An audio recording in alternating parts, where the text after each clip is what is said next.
Hello បងប្អូនអរគ្នាថ្ងៃនេះចង់មកបង្ហាញបងប្អូនបន្តិចពីរបៀបមើលក្បួន fiber 100%ក៏ដូចជាក្បួន fiber លាយហ្នឹងហើយអានេះគឺផលិតផលយើងទិញមកពីក្រៅប្រទេសហ្នឹងហើយបងប្អូនអានេះគឺក្បួន fiber លាយក្បួន fiber លាយគឺយើងប្រើប្រាស់ material លាយជាមួយនឹង fiber កន្លះជាមួយនឹង epoxy បងប្អូនមើលតែសាច់មើលតែភ្លីគឺយើងដឹងហ្មងថាមិនមែនជាក្បួន fiber សុទ្ធ 100% ទេអញ្ចឹងបងប្អូនអាចមើលតាមនឹងបានហើយជាមួយនេះលាយមួយ fiber កន្លះហ្នឹងគឺយើងកោសមើលទៅឃើញឡើងសអញ្ចឹងបងប្អូនហ្នឹងហើយសហើយជាមួយសាច់ធ្នេសាច់ភ្លីហ្នឹងគឺខុសគ្នាពីក្បួន fiber សុទ្ធបងប្អូនចំពោះបែបខាងនេះគឺជាក្បួន fiber សុទ្ធដែលធ្វើ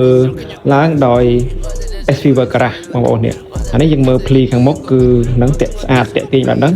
ហើយចំពោះខាងក្រោយវិញគឺនេះបងប្អូន material សុទ្ធ 100% ក្បួន fiber គឺយើងមើលមកសាច់អញ្ចឹងបងប្អូនធ្នេជាមួយសាច់បែបហ្នឹងហើយអានេះគឺសាច់ខុសគ្នាបងប្អូនយើងអាចជួបគ្នាបាននេះគឺសាច់ក្បូនលាយអញ្ចឹងបងប្អូនខាងក្រោយហ្នឹងយើងមើលដឹងមកហើយខាងមុខហ្នឹងគឺបែបហ្នឹងហើយបងប្អូនអាចឆែកមើលបានហើយមួយទៀតចំពោះទម្ងន់ក៏ខុសគ្នាដែរបងប្អូនទម្ងន់របស់ SV Work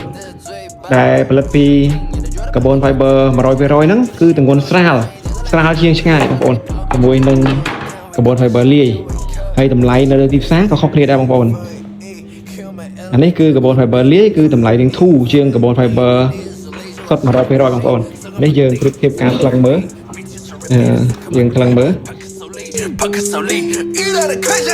នេះទម្ងន់វា292ក្រាមបងប្អូនហើយស្ទូចទេតែទម្ងន់ដល់ទៅ292ក្រាមចំពោះខាង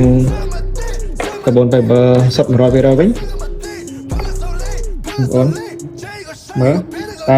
185ក្រាមបងប្អូនហើយទំហំវាធំទៀតបងប្អូនឃើញវែងធំហើយទម្ងន់ស្រាលអញ្ចឹងបងប្អូនអាចប្រៀបធៀបបានហើយពាក់ព័ន្ធជាមួយនឹង SV Work ក៏មានធ្វើក្បួន fiber 100% ជូនបងប្អូនតាមតម្រូវការបងប្អូនចង់កំងបែបណាក៏បានអរគុណច្រើន